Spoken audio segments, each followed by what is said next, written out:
Pessoal, vai a júri popular nesta quinta-feira no Fórum de Justiça de Ji-Paraná, o empresário Adalto da Silva Lopes, em um dos casos de maior repercussão dos últimos anos no estado de Rondônia.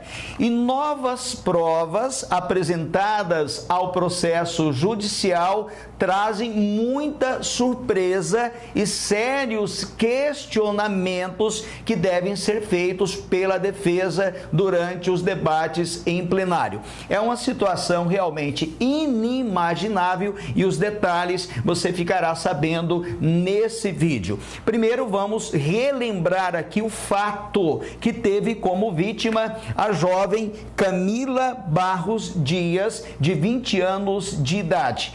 E aconteceu na noite do dia 26 de janeiro do ano de 2022, quando Camila e um grupo de amigos, mais 3 pessoas, dentre eles um jovem de apenas 15 anos de idade, estavam em uma caminhonete e se dirigiram em direção à Nova Londrina. No pátio dessa empresa, Depósito de Areia Lopes, eles deram cavalinho de pau, como nós estamos observando.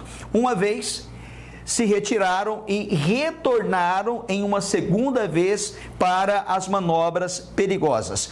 O empresário que mora na parte de cima, Adalto da Silva Lopes, ele sai nesse momento aí no vídeo aproximado pela nossa edição e com a pistola 9mm dispara várias vezes em direção à caminhonete. De acordo com o que nós levantamos com a perícia técnica, foram 7 disparos de pistola 9mm que acertaram a caminhonete. Um deles, infelizmente, acertou na região torácica da jovem Camila Barros Dias, que morreu na hora antes de chegar ao hospital municipal. Agora vamos aqui ao que fala o Ministério Público antes da gente chegar nesses novos fatos que foram apresentados no processo judicial.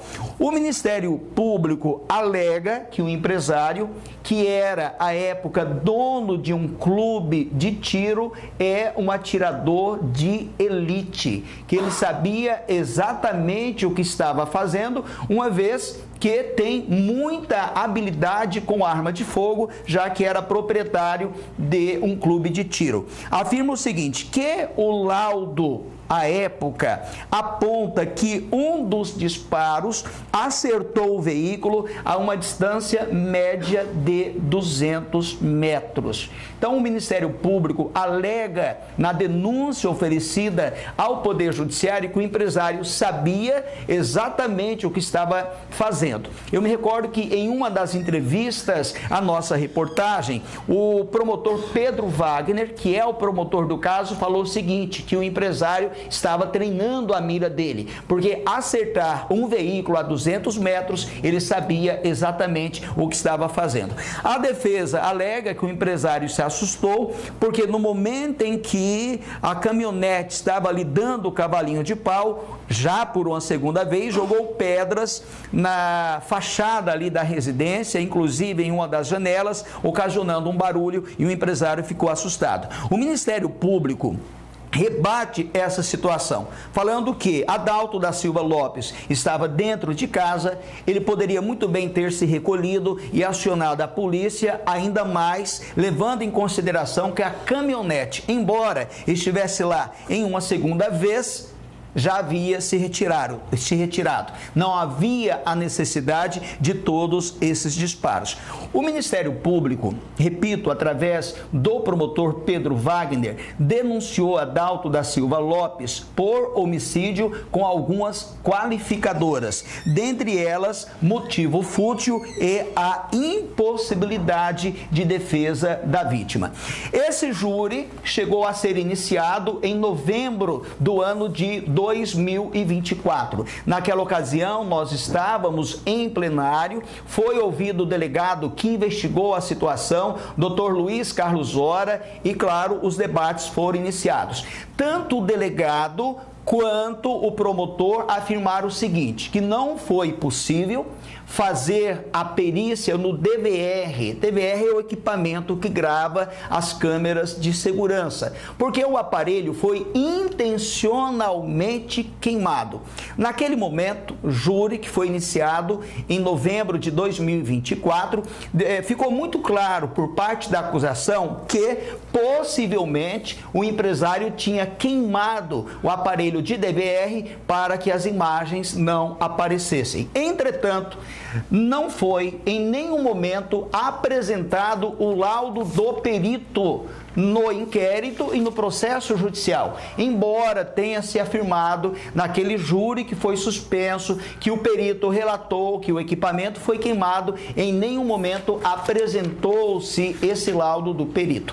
E para a surpresa de todos, naquele momento a defesa apresentou esses vídeos que a gente vê novamente, que foram coletados pelo próprio empresário através do celular. De acordo com a defesa, antes da chegada da polícia para recolhimento do aparelho de DVR, o empresário teve a ideia de acessar o sistema pelo celular e baixar esses vídeos que foram apresentados de maneira surpresa, repito novamente, nesse júri que foi suspenso temporariamente lá em novembro de 2024. Vem aqui para mim, produção. Quem tem sistema de segurança sabe que, além do aparelho que está lá gravando, você consegue acessar remotamente pelo celular. Mediante a surpresa desses vídeos que nós acompanhamos, o promotor Pedro Wagner pediu a suspensão do julgamento, afirmando que ele precisava analisar esses vídeos e pedir uma perícia.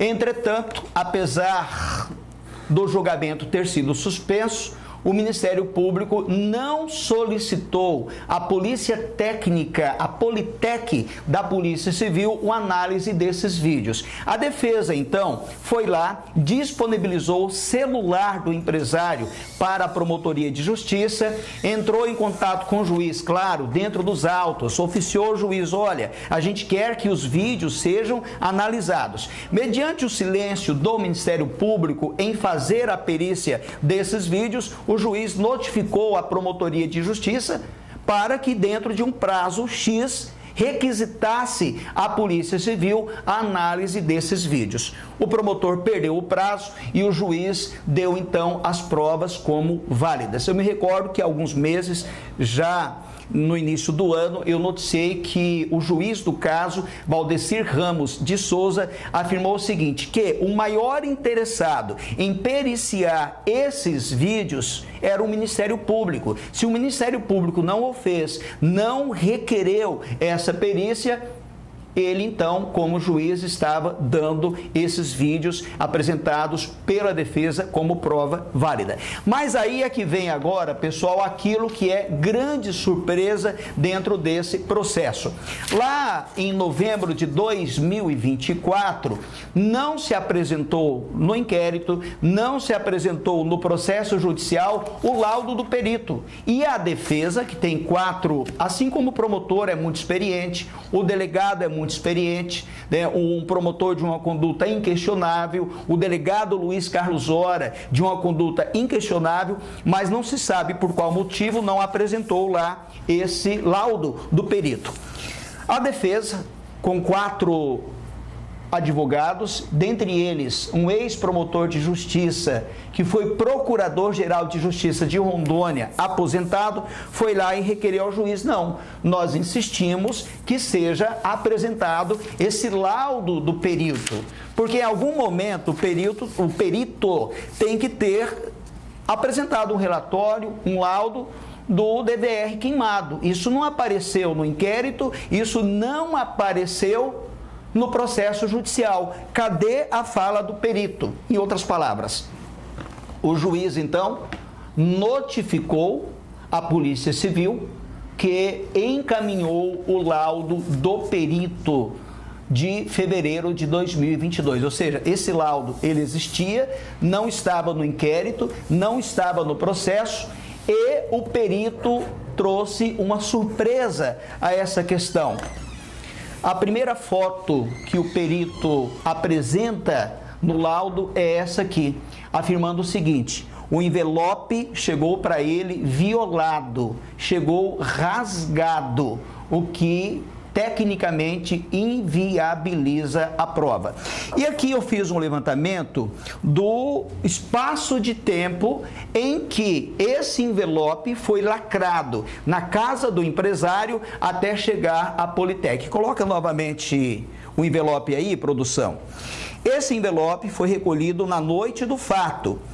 Aconteceu ali pouco antes de meia-noite do dia 26, a 1h30, horário aproximado do dia 27, ou seja, na noite do fato, o DVR, que é esse equipamento que está aí dentro, foi recolhido na casa do empresário, assinado por testemunhas, lacrado e levado pela equipe de investigação. Só que ele chegou na Politec, de acordo com o perito, no dia 1º de fevereiro. Então, nós temos aqui um lapso de tempo de 6 dias. O equipamento foi recolhido na noite do dia 26, era janeiro, 27, 28, 29, 30, 31. Janeiro tem 31 dias. No dia 1º, 6 dias depois, ele chega para a perícia. Violado. Aí o perito fala o seguinte: o equipamento foi intencionalmente queimado.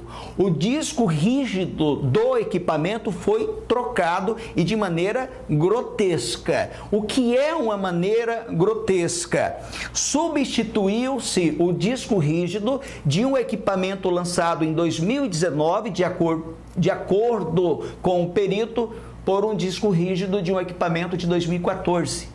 Então não faz sentido. Pegou-se o disco rígido, onde armazena-se as informações, possivelmente desse disco tinham essas imagens, e colocou no lugar desse disco rígido original, um disco rígido de um equipamento de 2014. Substituiu uma peça de um equipamento de 2019 por uma peça de um equipamento de 2014. Então o perito fala o seguinte, que conclui-se que houve uma ação humana na queima do DVR e na troca do disco rígido. Mas como determinar se isso aconteceu antes da chegada da perícia na casa do empresário ou depois, já que o invólucro, o envelope chegou violado à Politec? Vem aqui, produção, coloca a foto novamente aí. Esse é o envelope que chegou 6 dias depois, violado lá à Politec. Pode ter sido um acidente, pode ter, não se sabe o que aconteceu. Então, a pergunta que provavelmente a defesa vai fazer em plenário é essa aqui: por qual motivo em 3 anos não se investigou? Em que circunstâncias ou quem violou esse envelope que deveria estar lacrado? Quando se recolhe uma coisa em uma cena do crime, é colocado, é lacrado, coloca um lacre, o perito inclusive coloca lá o número do lacre e posteriormente esse material tem que chegar à Politec, que é a polícia realmente científica, lacrado. Aí o perito fala, houve uma ação humana, mas antes do equipamento ser recolhido na casa do empresário ou depois? É impossível determinar pelo fato do envelope estar violado. Eu conversei com um delegado de polícia civil aposentado a respeito desta situação. Falei, doutor, é grave pegar um envelope aqui no local do fato, lacrar e esse invólucro chegar violado à Politec? Ele falou, Edivaldo, vou usar outra palavra, não vou usar a palavra grave. Ele falou, é sério, porque toda a prova fica comprometida. Como saber o que aconteceu nesse traslado do local do fato até a Politec? E eu falei, o que fazer nesse caso? Ele falou, deveria ter se investigado toda a cadeia de custódia. Falei, o que é cadeia de custódia? Ele falou, todas as pessoas que eram responsáveis por guardar, por oferecer segurança a esse objeto, no caso um envelope, desde a casa do empresário até a chegada à Politec, ao setor de perícia da Polícia Civil. Então, quando se recolhe, quem recolheu? O que aconteceu no meio do caminho? Por que chegou rasgado? Por que chegou violado? Foi acidente? Alguém sentou em cima? Toda a cadeia de custódia, de acordo com esse delegado aposentado, deveria ter sido investigada. E essa pergunta é que a defesa deve fazer em plenário. A quem interessou violar o envelope? Alguém queimou o DVR, mas quem queimou? O empresário na noite do fato?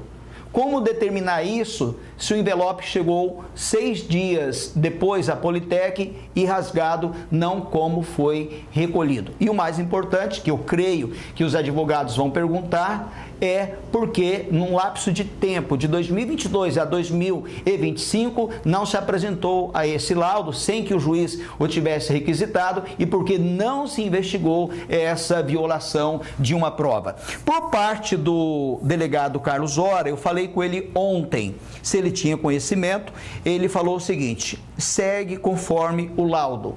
Falei também com o promotor de justiça Pedro Wagner, ele falou: em respeito a todas as partes envolvidas, o Ministério Público deixará para fazer suas manifestações durante os trabalhos em plenário. O Ministério Público busca o julgamento em plenário e não extra autos. Deixa eu só reforçar aqui, pessoal, mais uma vez, que em que pese a violação desse envelope, o lapso de tempo de 6 dias até a retirada da casa do empresário até a chegada à Politec, eu particularmente conheço o Dr. Pedro Wagner, conheço o Dr. Luiz Carlos Ora, são pessoas extremamente sérias, até então de uma conduta inquestionável, e vamos aguardar os debates em plenário, onde provavelmente, rebatendo a defesa, eles devem apresentar uma explicação em relação a isso. Inclusive, agradeço os dois por, de maneira muito educada, ter me atendido de ontem para hoje.